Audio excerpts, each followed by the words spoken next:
ريبرا خود مقالا بيل آنين خود كدبيجا تبيكو دايكا بي جلك جاران جي خوستيا جي لويسي متر قماش جيران مسلانتيا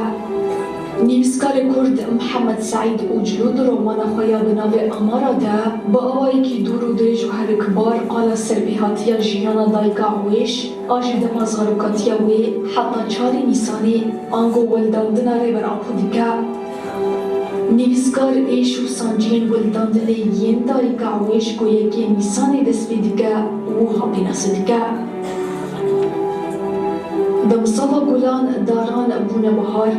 خوزاد ناوا ایشه دما و حوالتی به ایش و سانجین دایکا عویش رکر. دایکا عویش ته چه مانه؟ ام چوا مانه بدنه؟ ام چوا بنافنه گره که راستی ام باش سر بسکنن. جبوی که سروکاتی زدن پرازنامه خود توجیهات خود پر باسا دایکا خود که باسا جواکا خود که باسا چوری خود که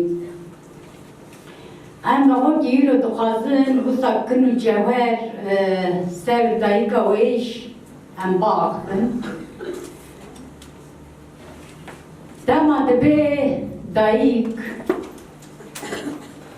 یا da em bejim Kurdistanê de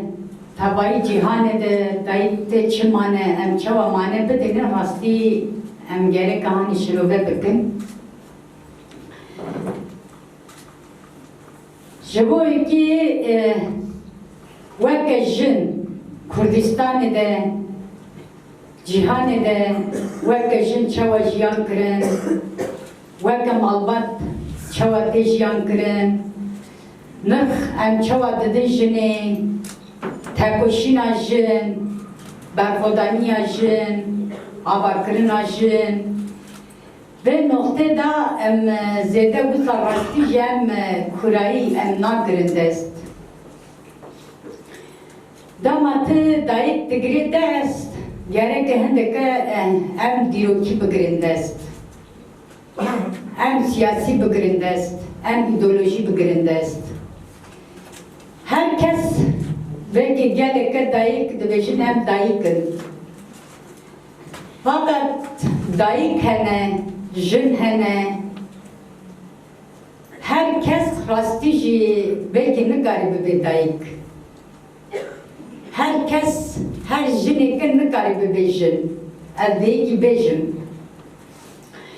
ji bo yekî hazar sala 5000 sal tır derfeteken bejin hani jinera were dayın jin bibe xwedî irade tekoşîn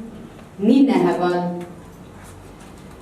ji bo yekî kesayeta jin da civakeke rastî hatiye